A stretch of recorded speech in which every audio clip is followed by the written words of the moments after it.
Those destructor beams can destroy an entire planet in mere minutes. The Emperor is going to wipe out all of Sargasso. You can try. I'm not gonna let him destroy my home. You leave the mothership to us, Ribbon. We'll keep her busy with our pesky centipede. You got it. Go handle those battle cruisers. Okay, I'm getting the hang of this. You're flying like a dream, Trudy. Yes, thank you for not throwing us off. The generators on the decks of those cruisers should be no problem for sure. Take this! And that! And don't forget about the extra chocolate!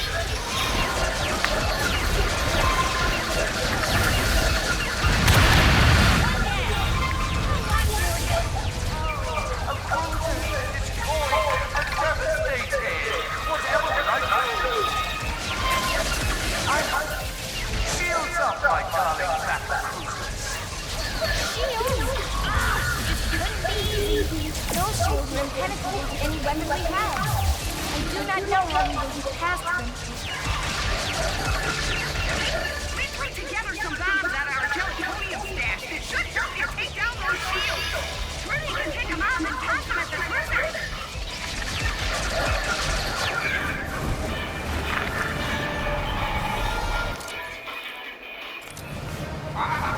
There are the bombs Mort mentioned. Let's grab one.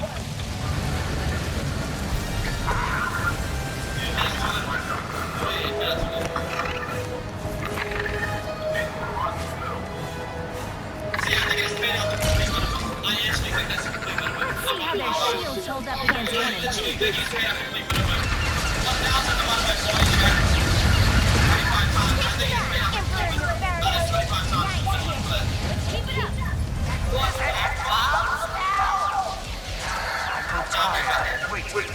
All cruisers increasing strength to 120 defense.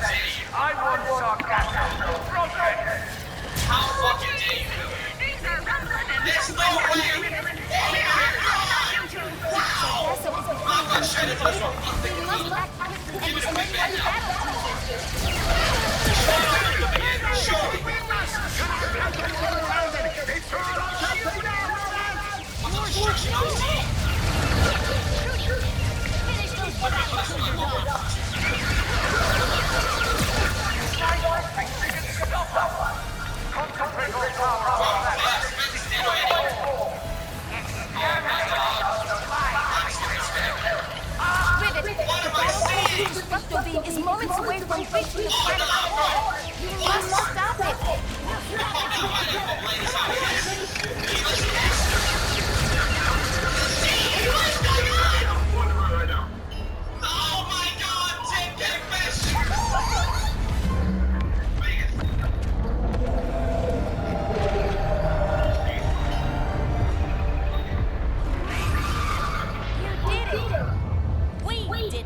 likely win just in time to cross you off the list. Off to Zordu prison you go.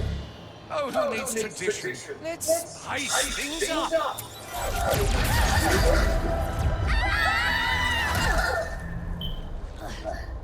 We appear to be in a pocket dimension. Luckily, the all-knowing Emperor didn't realize I knew exactly how to get out of things. No, too far. Come on, Ribs, work with me here. You two seem to have a lot of history. Do you reckon? I reckon it means that they Yeah, you could say that. they're ready to pay you. I've got a long time within our galaxy. Chat, if they pay quite a bit, it's very expensive, right? Yes or no? Sure. The Emperor did that? Surely Not exactly. It happened during the I found a secret entrance into the Emperor's tower. So I tried to sneak in. Get me in. Oh, The door was right there. let me get on 30. Let me get on 30. You know this when the Nefarious' warbox is nearby. Let it run, let it run. Oh, points, pay the points. Oh, shit, my man. I was Shit, fast done. enough. Nice, done. Then it just stopped. Gotta Holy wait crap. to finish the job. But I built myself this cool new arm, so it's not all bad. Rivet. That's fine. Hey, look!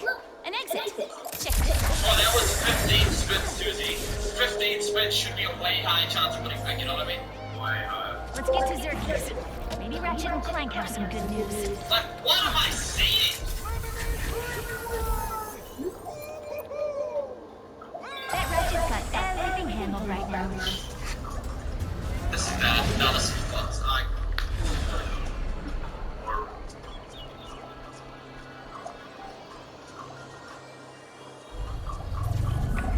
This is actually fun.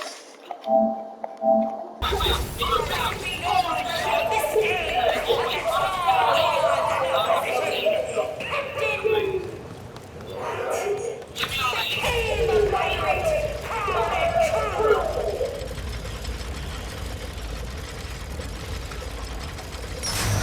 Come on, I think he wants a hunt. Please accept this humble prize that was certainly worth risking life and limb for. Now.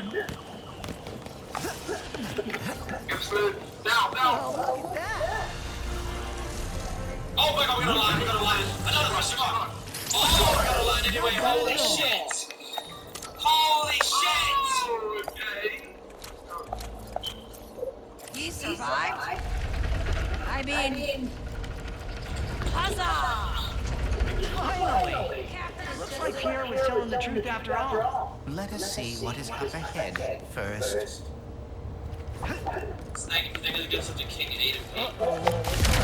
That means congratulations in cracking.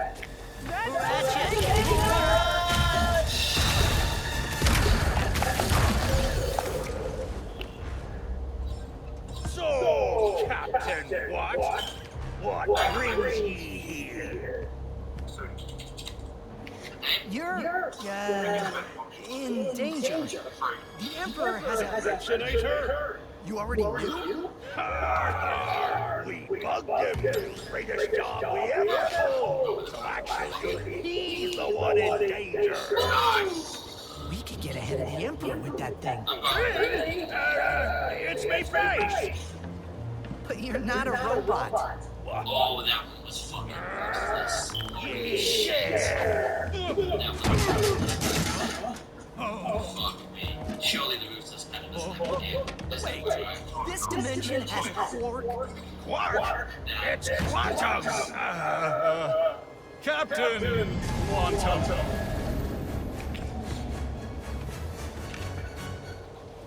Murder! No, it's me! It be me!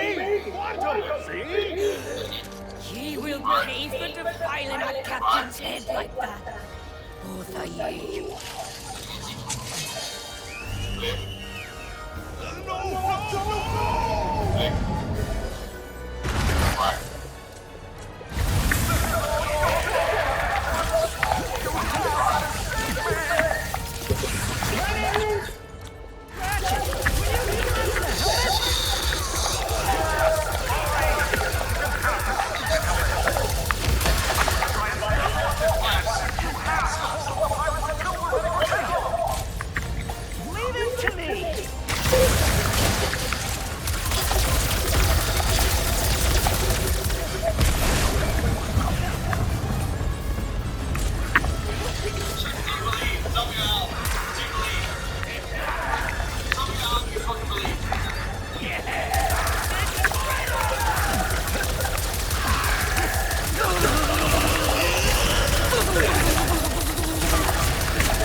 hoping for a counterattack right now, but I'm not anymore. That sounds ominous. Aha! We're nearly ready for takeoff! Quick, head to the yard and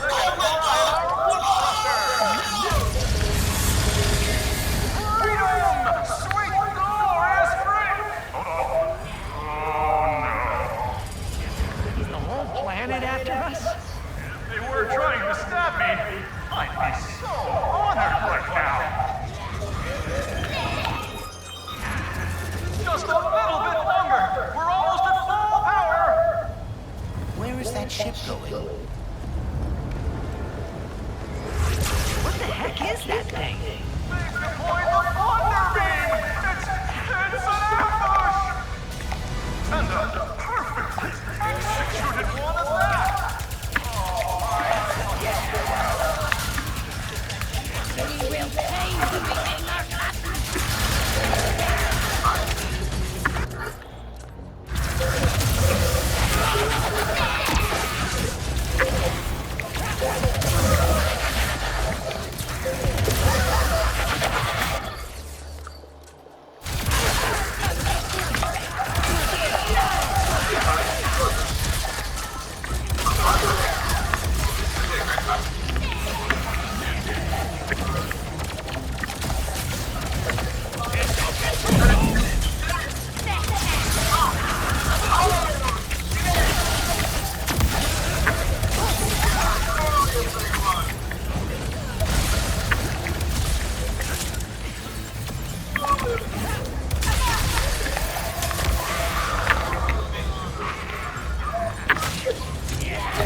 $100,000 for this. But maybe we should focus on escaping first before the pirates or the Emperor get here. We'll be all gone. Yes. Rings. We are ready for takeoff. Initiate thrusters.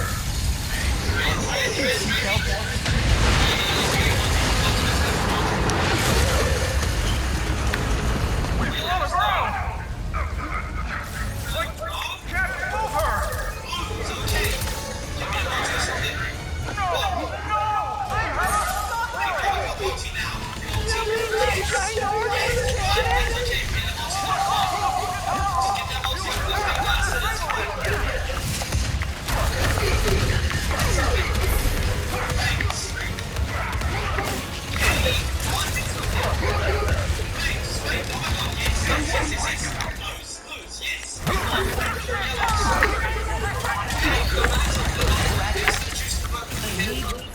Disable the scuttle. Fast.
Ratchet. You thinking what I'm thinking?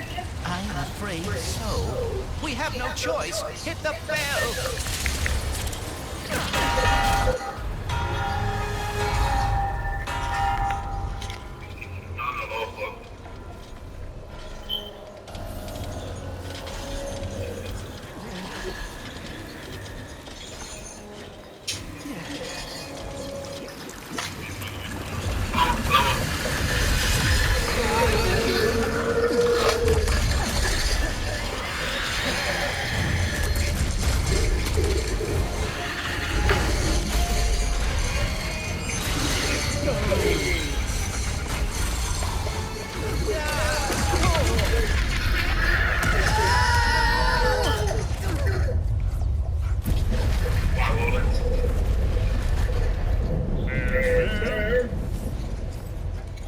So, this Captain Quark, is he a pirate in your dimension too? No, he's a hero. Even though he's betrayed us, surrendered to save his own skin, taking credit for our... He's a hero? Because no matter how many times he screws up, he's always there when it matters most. He never stops trying. The dimension's falling apart. The Emperor's all-powerful, and my life's in danger. Perfect time for a career change.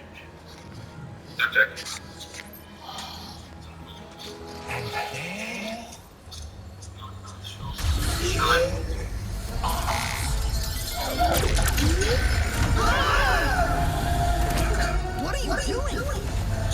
Hero stuff!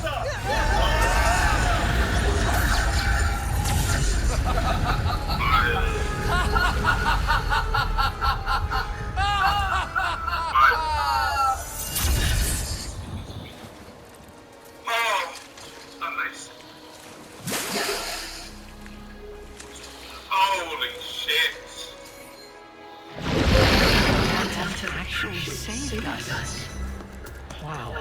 We must live with it and Oh dear, I think I'm about to... I think I'm about to... Please, not on the carpet. I think it's happening.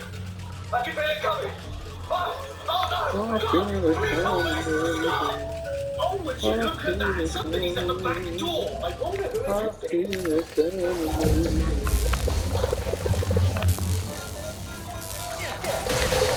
Oh god, no. Come on, it's nearly Christmas. You can't just barge into my life uninvited. You've got to be inside my house for 8 months, get married to me, leave suddenly after our honeymoon, and expect me to welcome you back with open arms. I moved on. Say hi, honey. Hello. And it won't be too long before you're gone forever, and everybody will be happy to see you fall down. Oh God, no. I'm sorry. I didn't mean that. No, I'm sorry. I'm just fed up with this. Yeah, it's been hard. Come on, don't go. Come back, please.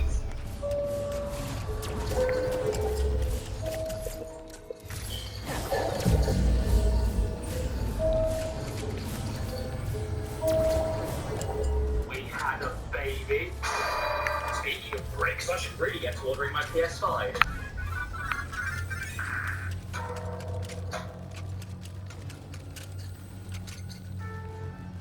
Well, it's going to be a sad and lonely Christmas this year, isn't it?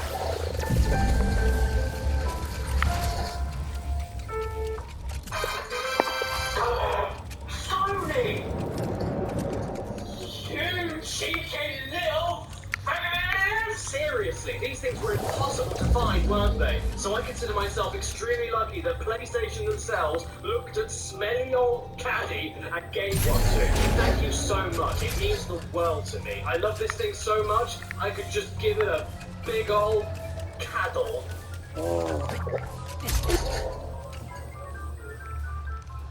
I can't believe there are 5 pussies in here. So yes, it's finally here, the PS5. And before we begin looking at it, can I just say that this is the biggest lolloping oaf I've ever seen. This thing is massive. It's easily the biggest console I've ever owned. And just look at it on my TV stand. Mario is getting suffocated, and Wii U already didn't stand a chance, but now I might as well just give up. Now, I do know that I was sent a PS5. Because I just said it, weren't you listening? But regardless of such, I can't use that to bias myself towards how I feel about this great lump of scaffolding. I mean, I didn't go easy on the PlayStation Classic despite being said one, and as soon as the system loads up the main menu, it crashes me through all of this on further out. And I won't let their generosity cloud what I'm going to say in this video, because I am fully aware how much this all costs. I should know, because I was right there day one on the pre-orders, and I put all my money down the second I could. Then PlayStation very kindly reached out to me a week later and asked if I would like one, to which I said, oh, yes, please. But you could have told me before I wasted 2 months worth of my family's food bill. That's what got me thinking about a potential video. Because for as fun or as impressive as this technology is, when I put my money down for it, it still initially costed me £890.90p to get it. That's roughly the same as $1,200. Christ. Santa might forget a couple of gifts this year, won't he? And that's not all. At the time of filming this video, I still haven't got my money back on the original pre-order I made for this system. So even though I did eventually get a free PS5 and a couple of games in the form of review copies, at this moment in time, I've still technically paid for all of it. What I'm getting at is that this is not cheap. It's easily the most amount of money I've ever spent in my life on a console before. So all I can do is plonk myself here, stare at my sad reflection through the TV screen, and think to myself, is this even worth it? So this video today aims to answer that question. Is there enough brand new stuff here to warrant running down a grandparent in the shops? Not including repackaged games from previous systems like Devil May Cry 5 Special Edition. Well, let's begin with what you get in the box with the standard Pinky Snip 5. What have we got? Here is the box. It is a box. Standing there proudly on the left-hand side of it is... I'm missing a school folder. So let's take a look at what we got here. We have a HDR compatibility and... Good. And we can go up to 8K. I didn't even know that existed. What do you think that will look like? What's the point? Isn't 4K high enough? Why do you need double 4K? This is stupid. PS5 is stupid. Don't buy it. After this, you're going to want to try and get the thing out of the TV. Make sure you get plenty of sunlight and free-range eggs before deciding way you're going to put it. You can have it sideways, like mine, or have it standing vertically. But whatever you do, don't make the first mistake I did and completely miss the console stand that's hiding in the box. If you don't attach that and lay the PS5 down, you'll turn it into a functioning seesaw, and if you decide to stand it up without attaching the stand, you'll be blocking off some of the vents to prevent the console from overheating, which if you aren't careful may lead to this. You also get yourself a beautiful and comfortable DualSense controller, and that's it. That is all you get with the PS5 out of the box. When I pre-ordered, I couldn't see any bundles with games or bundles with accessories, which is £450 immediately gone. What is this? The video game? As for the optional stuff I managed to pre-order though, I grabbed myself a controller charging dock that is basically a tiny little PS5. It's very cute. A USB camera for Sony to watch you disappoint Jesus on the sofa, and a second controller for all of the games that have no 2 players. It's not all bleak though, to be fair, because since I got the disc model, I'm at least able to play my physical disc PS4 games, and even download a few of them directly from my PSN account. Plus, if you have a PS Plus account for Plus Online Play Plus, you can even jumpstart your backlog of last-gen games you missed by downloading a huge collection of some of PS4's greatest hits for no extra cost. From Ratchet and Clank to Bloodborne. I mean, sure, you're gonna have to pay for a PS Plus account if you don't already have a PS Plus account, which you then have to tally on top of the value of the console, meaning you could be spending up to a good 500 quid before you even turn the thing on. And yeah, that's for playing online, but it's also for the sake of playing a load of PS4 games, when you probably own all of the games and the PS4 console to play them on in the first place. But don't worry, it's okay, because for your consumer loyalty, you don't only get all of the old PS4 games on PS Plus, but you also get given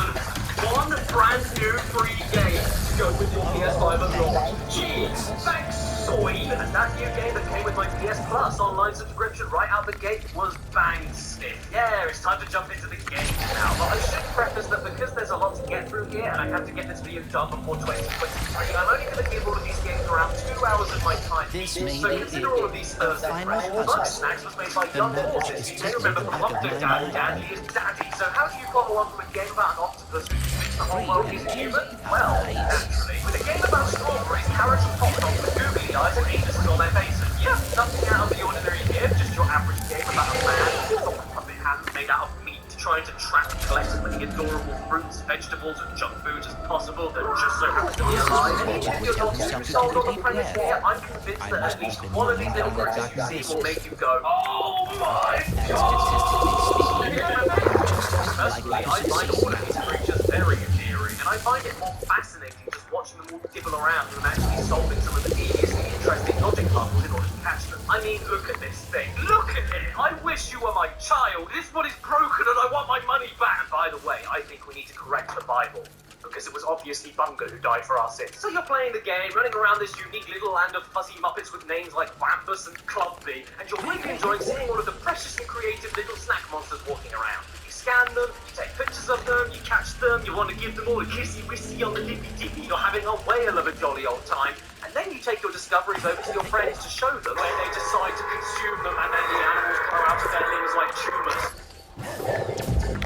What? Yeah, if you couldn't tell by the name, Bug Snacks isn't just about seeing and collecting cute little creatures. They are indeed based on food for a reason. You have to eat them, and when one eats a Bug Snack, they trade a portion of their soul to forever morph a random part of the body into the very thing they just ate, taking the phrase, you are what you eat, and literally, and turns this friendly, easygoing adventure into a mix of Pokemon, Ape Escape, and Silent Hill. I'm serious. Take the charming little mask off of this and you're left with a disturbing, greasy fetish game where living beings get bored and then grossed while everyone smiles and winks at you. Y'all just get along now. I'll catch 'em. That's not all. I feel like this entire universe is some kind of shorthand euphemism to a demographic that probably doesn't wash. This lady here, Bethica, has a second name that is basically just slang for cocknose. The first character you meet nearly has the first name of a naughty toy, and if you rearrange the letters of his second name, you end up with... Then, if I'm not busy turning the residents of this screwed up little cult, I'm given a story where I'm told that They ain't animals. They ain't plants. No organs. No seeds. Nothing. You have to eat them raw or they turn to mush. that, I swear, man, this is an unintentional horror game. I'm getting chills. I even discovered this part right here where Wambers won't stop talking about how much he misses his wife, but then after going to his house to rummage around illegally, I discovered that he has a cactus that he dresses up exactly like his wife, that is right next to his bed, which is right next to the front door. Wambers doesn't only love getting prickles and scabs between his legs, he's also proud of it and wants the entire town to see him do it. This game is for kids, and we have an exhibitionist. Nobody's figured out how bugs actually reproduce. I got an idea. Dick and a keg doesn't grow some muscle. I'm quitting this game forever. I feel all sticky just looking at it. Oh my god, wow. So far, I've been scarred for life and it only cost me £500. So thank you, PlayStation. What else have you got for me to nibble on? What's this here? Astro's Playroom? It comes pre-downloaded with every console for absolutely nothing? Okay, cool. Well, it may be nothing more than a tech demo, but as Prince Andrew once said, I can't say no to a free go in a playroom. So here we are, Astro's Playroom, or as I like to call it, Jeff Bezos Simulator. How dare you take a toilet break on your ship? Get back to work! Astro has sort of become a mascot for PlayStation as of late, but not a mascot for the company.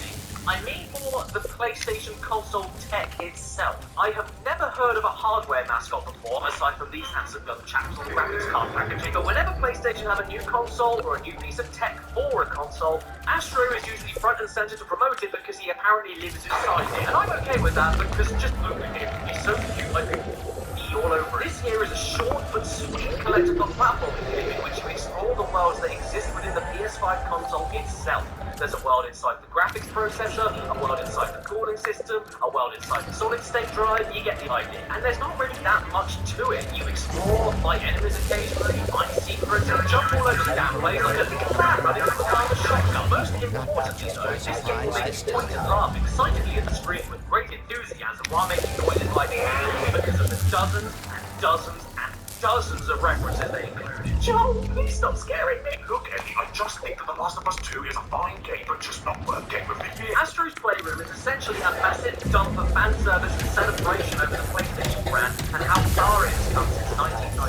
If the entire point of this game was to reinforce to you why buying a PS5 is a good idea, then it does its job so damn well in that regard. You often forget that you're playing a tech demo disguised as a simple platform because there's so much to absorb. References and background details to PlayStation exclusives everywhere, more subtle and hidden Easter eggs to other games associated with Sony, details that are very easy to completely miss, like with character idle animations and names of trophies, and even references to franchises I never thought they'd ever mention again. Ratchet, I did it!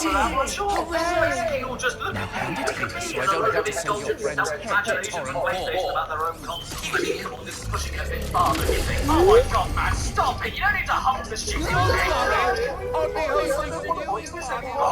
The start of Astro's Playroom is Astro, all the references. Save Ratchet! It's the DualSense controller itself. Seeing as this is indeed a tech demo game, Astro doesn't really go out of its way to show you how games and how fast they can load while standing practically silent in your living room. So it's a intense game right now, as you can see. I've muted the TV so you can't hear the game, and it is not making a sound, like no sound at all. It is a quiet little, but also demonstrates how awesome the controller itself is with its incredibly realistic vibration technology, even rivaling Nintendo's Joy-Con HD rumble, and the adaptive triggers. The triggers of which are so cool, it even makes the controller testing screen a fun time. What do I mean by this though? Well, basically 80% of the time this thing feel like any other regular controller. However, every so often,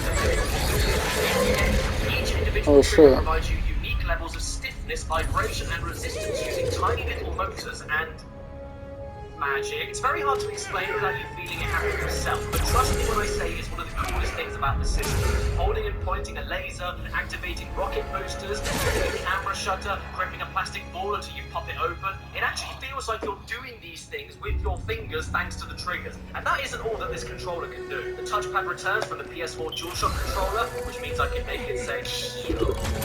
And of course there's the gyro motion controls that can be flipped entirely around without anything going wrong. Minus a few thousand dead little men living in the controller.